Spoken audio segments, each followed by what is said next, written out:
Hello friends, welcome back to Chef in Me.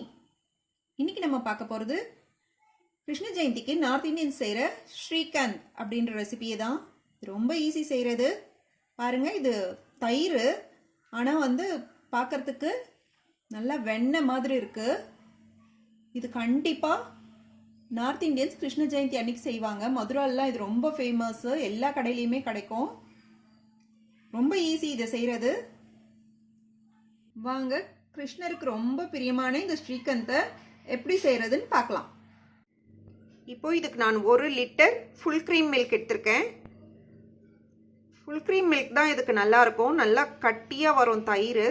இப்போ அந்த 1 litre பாலை நம்ம நல்லா காய்ச்சிக்கலாம். இதில் ஒரு ட்ராப் கூட நம்ம தண்ணி விடக்கூடாது. இப்போ பால் நல்லா காஞ்சிருச்சு. இதை நம்ம ஆற வச்சு இதில் தயிர் சேர்த்துக்கலாம். தயிர் ஊற்றி தோய வைக்கலாம். இப்போ நான் 1 டேபிள் ஸ்பூன் கெட்டியான தயிர் எடுத்திருக்கேன். இதில் சும்மா ஒரு 1/4 டீஸ்பூன் சுகர் ஆட் பண்ணிக்கிறேன். சுகர் ஆட் பண்ணிவிட்டு இதை நல்லா கலந்து விட்டுக்கலாம்.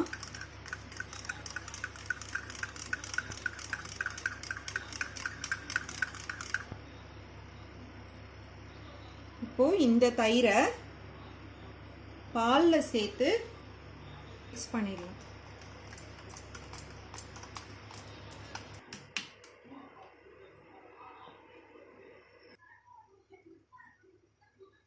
இப்போ இதை மூடி வச்சு தோய வச்சிடலாம். ஒரு 8 hours ஆகுது இது தோயணும். இப்போ பாருங்கள், இந்த தயிர் நல்லா இளம் தயிராக தோஞ்சிருக்கு. இந்த தயிரில் நான் ஒரு 4 கரண்டி தயிர் எடுத்து தனியாக பவுலில் எடுத்துக்கிறேன்.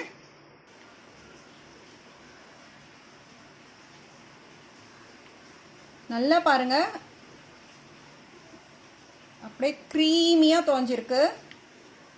நம்ம ஒரு ட்ராப் தண்ணி கூட விடலை. ஃபுல் க்ரீம் மில்க் இது.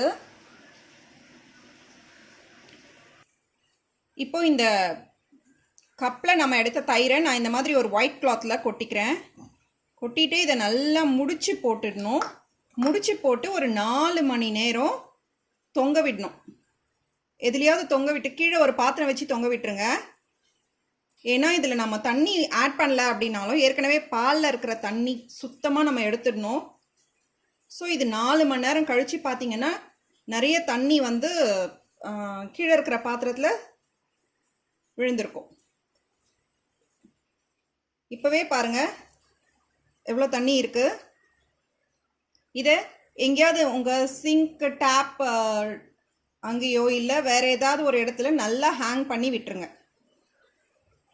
இப்போ நான் இதை டைனிங் டேபிள் சேரில் கட்டி தொங்க விட்டுருக்கேன். கீழே அந்த தண்ணி கலெக்ட் பண்ணுறதுக்கு ஒரு பவுல் ஒன்று வச்சுருக்கேன். இது 3 to 4 hours இந்த மாதிரி வெளியிலேயே இருக்கட்டும். அப்போது சுத்தமாக அதில் இருக்கிற தண்ணி எல்லாம் போயிடும். வெறும் கெட்டியான தயிர் மட்டும் நமக்கு கிடைக்கும். இப்போ நாம் இதை ஹேங் பண்ணி 4 hours ஆயிடுச்சு. பாருங்கள், கட்டியாக இருந்தது தயிர், ஆனால் அந்த தயிர்லேருந்து எவ்வளோ தண்ணி வந்திருக்கு. நாம் ஹேங் பண்ணி வச்ச தயிர் இந்த மாதிரி இருக்குது. இதை நம்ம ஒரு பவுலில் எடுத்துக்கலாம். இதில் நான் ஒரு ட்ராப் பன்னீர் எசன்ஸ் விட்டுக்கிறேன். 2 டேபிள் ஸ்பூன் கல்கண்டு சேர்த்துக்கிறேன். பன்னீர் எசன்ஸ் இல்லைன்னா ஏலக்காய் பொடி சேர்த்துக்கலாம். கல்கண்டு இல்லைன்னா சர்க்கரையே நல்லா பொடிச்சு சேர்த்துக்கலாம். இது கூட நான் ஒரு டேபிள் ஸ்பூன் நறுக்குன பாதாமை சேர்த்துக்கிறேன். ஒரு டேபிள் ஸ்பூன் நறுக்குன பிஸ்தா. இப்போ இதை நல்லா விக்ஸ் வச்சு நல்லா மிக்ஸ் பண்ணி விட்டுக்கலாம். கல்கண்டு நல்லா கரைஞ்சிடும். ஒரு 1/2 hour ஆகுது. இதை ஃப்ரிட்ஜில் வைக்கணும். இல்லை முன்னாடியே செஞ்சுட்டு நம்ம எப்போ பூஜை பண்ணுறோமோ அப்போ எடுத்து சாமிக்கு வச்சோம்னா, ஃப்ரிட்ஜில் வச்சுட்டு வச்சோம்னா இது நல்லா கரைஞ்சி நல்லா சில்லுன்னு இருக்கும். இப்போது நம்ம ஸ்ரீகந்த் ரெடி. இதை கண்டிப்பாக கிருஷ்ண ஜெயந்திக்கு செய்யுங்க. இதை கண்டிப்பாக கிருஷ்ண ஜெயந்தி அன்னைக்கு செஞ்சு கிருஷ்ணருக்கு பிரசாதமாக வைங்க. இன்னைக்கு நைவேத்திய ரெசிபீஸோட நம்ம கிருஷ்ணர் ஜோராக ரெடி ஆயிட்டாரு. ரொம்ப அழகாக இருக்குது இந்த கேரட் கோகோனட் லட்டு. இந்த பக்கம் ஸ்ரீகந்த் இருக்குது. இது செய்கிறது ரொம்ப ஈஸி. கண்டிப்பாக இதை நீங்கள் இந்த கிருஷ்ண ஜெயந்திக்கு ட்ரை பண்ணுங்கள். பூஜைக்கு நைவேத்தியமாக வச்சு கிருஷ்ணரோட அருளை பெறுங்க.